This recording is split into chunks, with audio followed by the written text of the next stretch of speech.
Hello friends, welcome to Gardening with Creekside. I am Jenny and here we are at our house. It is, I would say it's late evening because that sounds really late. It is late dusk, shall we say. We have a couple of projects that we want to get done before the sun goes down, so hopefully we will get all those done. The main thing that we're going to do today is we are going to take out an old juniper that is just not performing very well, and we are going to put in 2 new rows of sharons that are going to give us months of gorgeous color.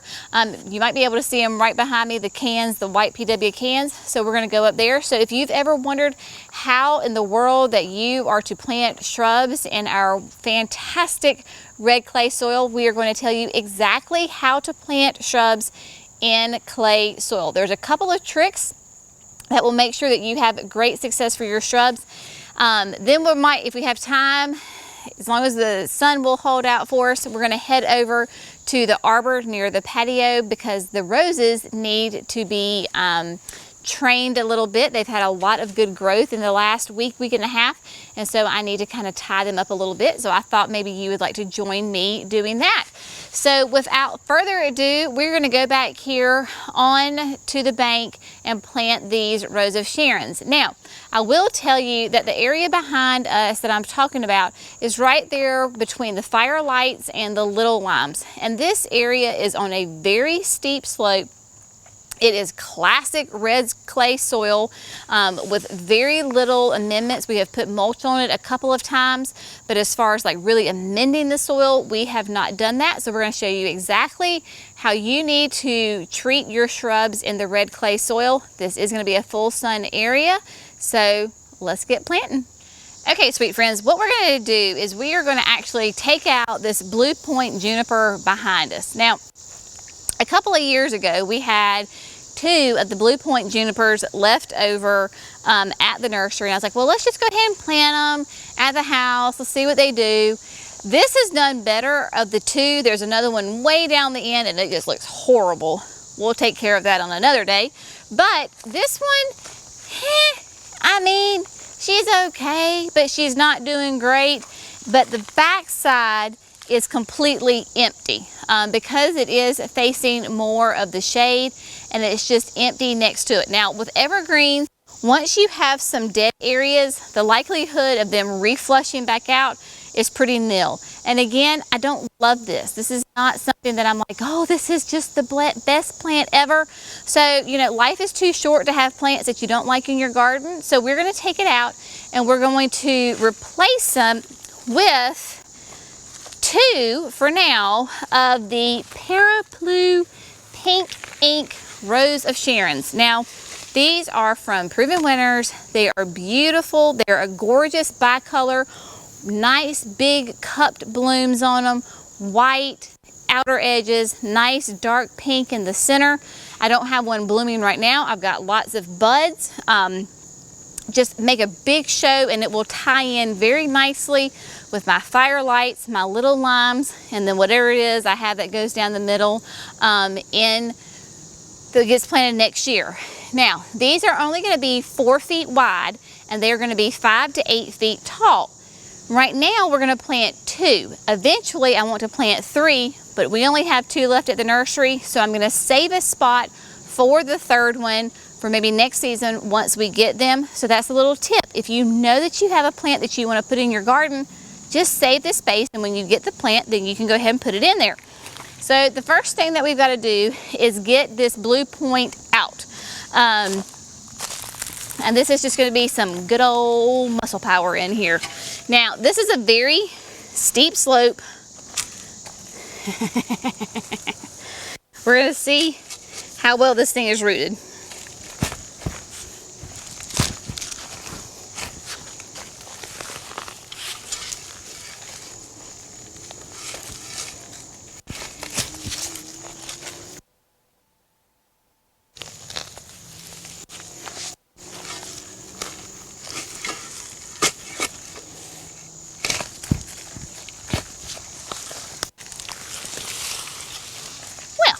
Wasn't as hard as I thought it was going to be. Now, so we're going to knock off, in case you're curious, Do we really have red clay soil? Well, yes, we do. Quite a lot. And like I said earlier, this soil has not been amended. And you can see on this side of the tree where it's basically naked, there's no green growth on that. There is a root that is still attached.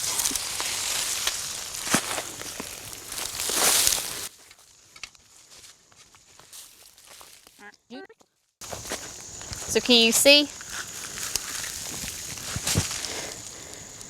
See how it's not very attractive at all?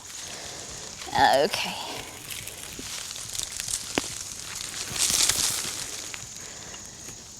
All right, so we're gonna move her off to the side for now.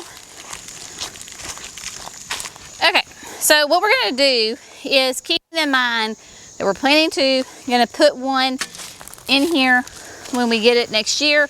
There's not gonna be one that goes in this exact hole, so we're gonna kind of fill this in a little bit.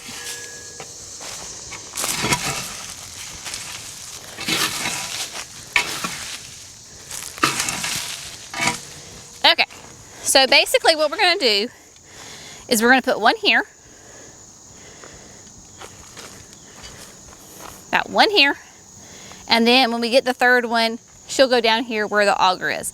Because if you remember when we did our tour of the Spring Meadow guest cottage, how they didn't plant just really in single numbers, they planted in groups.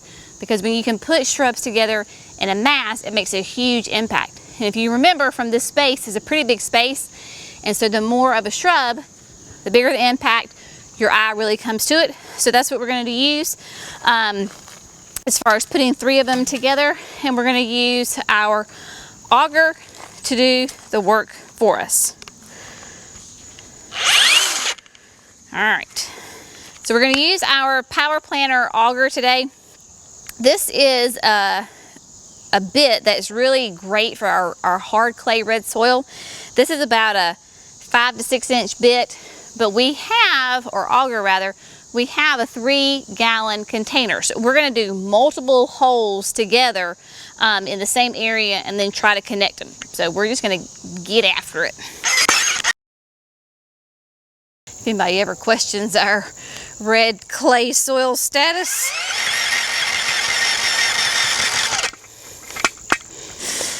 oh dear Lord have mercy.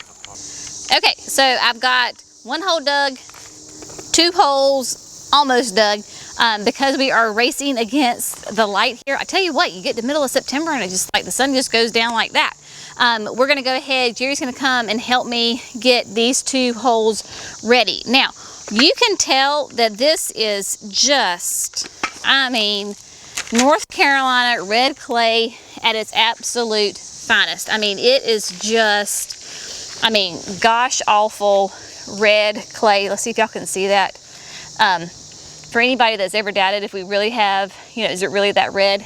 Yes, it is. And so this is on a slope.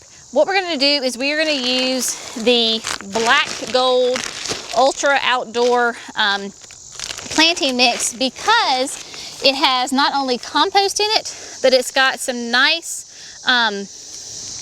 like bark in it. So if you can see those aged pine bark fines, I don't know, can you see that? So all through there are some nice big chunks in there. So Jerry's going to make sure that I have that hole pretty good for me, because it is very, very compact. So that's why we use some of this planting mix, is because the downside of the red clay is that it can get kind of compacted. So what I'm doing is really just going to put some in the hole, and then I'm going to borrow Jerry for a hot second here and let him mix that up for me.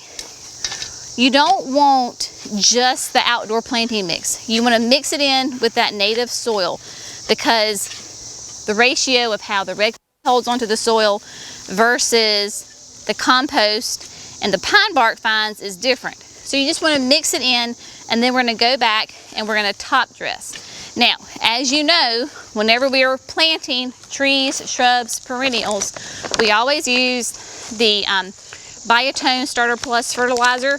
This is for your healthy root system. Very, very important, because If you have a strong, healthy root system, you have a strong, healthy plant up top. So we've got the hole dug. We're taking the biotone and we're going to sprinkle it in the bottom.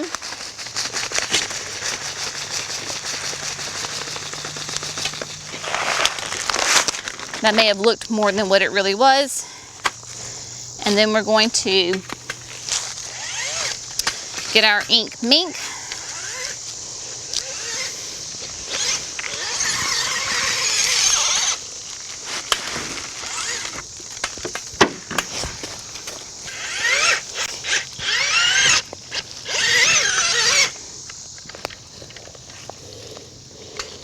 Now, a very, very, very important key when you're planting in clay soil is not to plant your shrub or your tree too deep. Because clay holds onto the moisture really well, we want to make sure that our root ball is just above the soil line.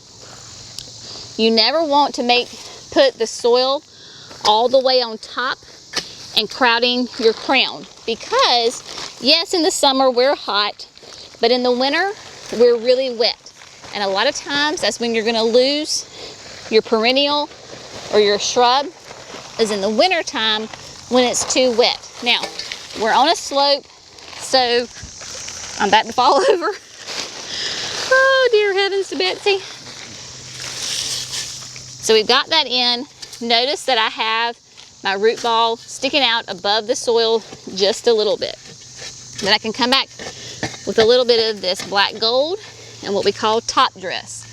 So during the winter, all these good nutrients will kind of leach down into the soil and feed our rows of Sharon. So there we go. All right, let's do the other one.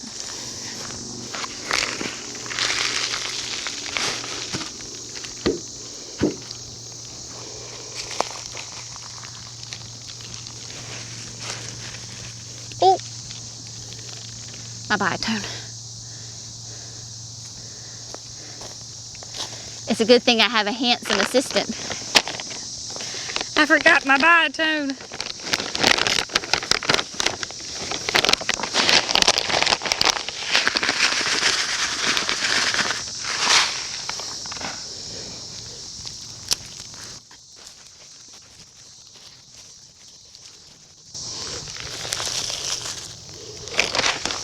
Okay, so these sweet little babies are in the ground. What are we gonna do from here on out? Well, first of all, it's not gardening until you get dirty.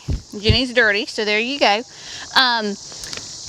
We do have irrigation in this bed. I don't know if you can see, there's a black line that comes from the hollies and shoots all the way down the length of the bed. And also right here, we have a drip tube that comes from the firelights and then comes down and connects to the rest of the bed. So what we will do, and I dare say that we will do this probably in the morning, because like I said, our sun is going down fast and there's a couple things I want to do first. We will get this on irrigation and then we will mulch this really well, because that mulch will help insulate the roots, retains the moisture, keeps the weeds out, so that these two will really just thrive. We've got to mulch, clearly we have got to mulch this entire bed because it is desperately in need of mulch. So we will do that. So I imagine once we get that third ink mink, we have 1, 2, and I imagine the third one going somewhere in this vicinity. So it'll make this just this mass of gorgeous color all throughout the growing season. So what we're gonna do is just clean up our mess, and then we're gonna go over to the rose arbor, because I wanna show you, right now it's looking a little wild, but I wanna show you how we're going to kind of tie her up and train her to go over the rose arbor. Before we go over to the rose, I forgot that we had our land and sea over here. So my sweet hubby was like, hey Jenny, you forgot the land and sea. I was like, oh yeah, land and sea. So with the land and sea, great compost, great food. So that is just what we call top dress. So you can see that Jerry just went through with that, and all it is just gonna go on top of the soil. So throughout the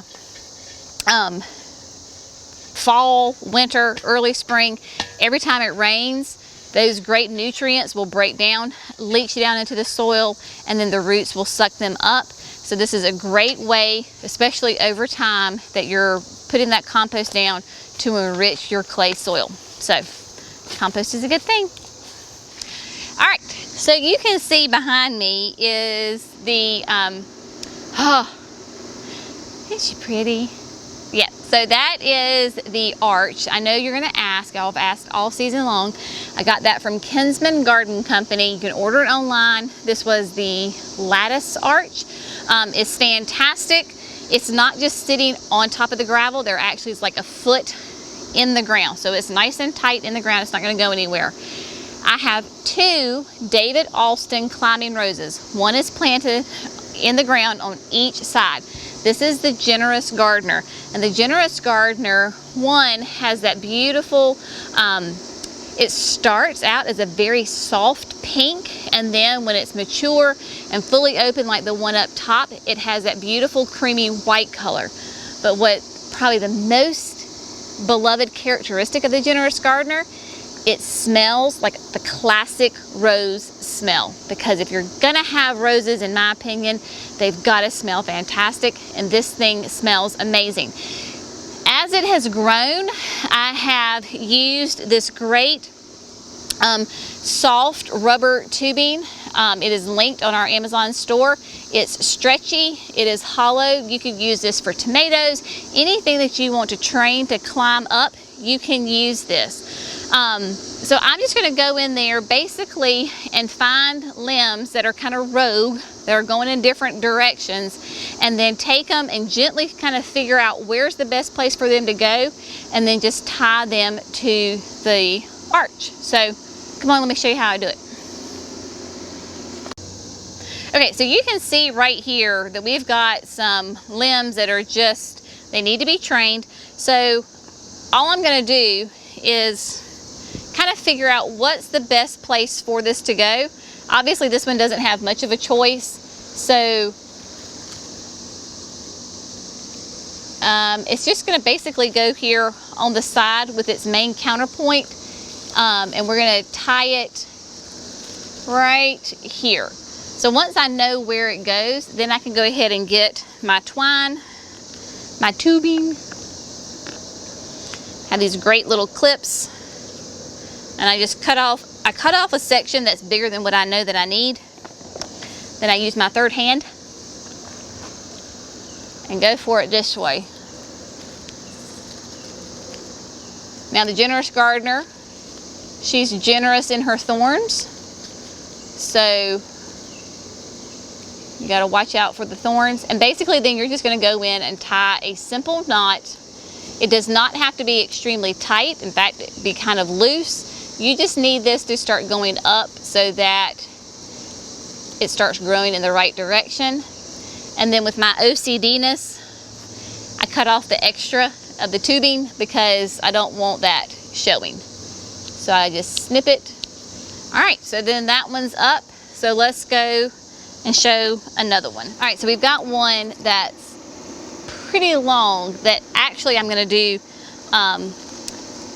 when they're this long, I like to do them in a couple of different places instead of just doing one massive one from the top. So what we're gonna do, like I said, if you can see those thorns, and we're just gonna slide in here, right there, and begin to tie her. There's still plenty of ample room between the arch and the rose. So just do a little simple knot and then come in and take the extra off of like that, and we'll get that later.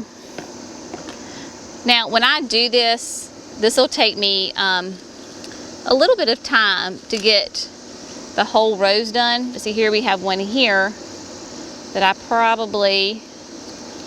don't like, unless I just absolutely have to, I don't like to tie them by the new growth.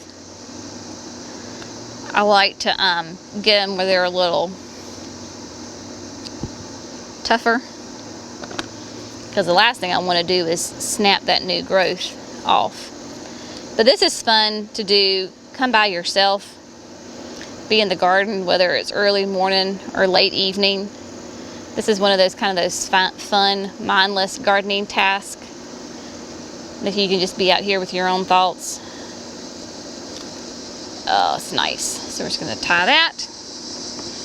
People have asked why these plants have grown so fast this year, and I really can't give you a great explanation other than telling you what we've done, because this is our first year growing these roses. When we planted it, we did use land and seed compost, because roses do like to have compost in the ground with them. We biotoned them, and then I used my Bio Advanced 3-in-1 Rose Care, which has a fertilizer, fungicide, so it keeps any funguses and diseases away, and pesticide, so it keeps the aphids, the Japanese beetles, any kind of caterpillars off my roses. So again, this is not, I've got a lot of new growth to take care of. I'm not going to be able to get it all done here before the sun goes down, but at least you can see how I was able to do it and start this process. So I will definitely have to get a ladder to get the top part of the rose. Again, I want it just kind of fill in and be a nice solid arch over, but I mean, you've got this beautiful pink bud that they smell just absolutely amazing. So this is just the first year's growth. I cannot imagine what it's going to look like in year 3, 4, 5 and beyond. I think they're just going to be vigorous and just laden with blooms and absolutely gorgeous and smell delicious. There is an ant that is chewing on my ankle. As Jerry says, this is that time of year where everything is out to kill us in the south, between the fire ants and the mosquitoes and everything. So I think what we'll do is in the morning when I come back and I am tying her up, I'll throw up a camera so you can watch me do it. But for right now, we're just going to sign off because the sun is down, the lights are on, and the moon is up. So as always, thank you so much for gardening with Creekside. Y'all have a great day. Stay tuned to watch me finish this in the morning. We'll see you next time. Bye, friends.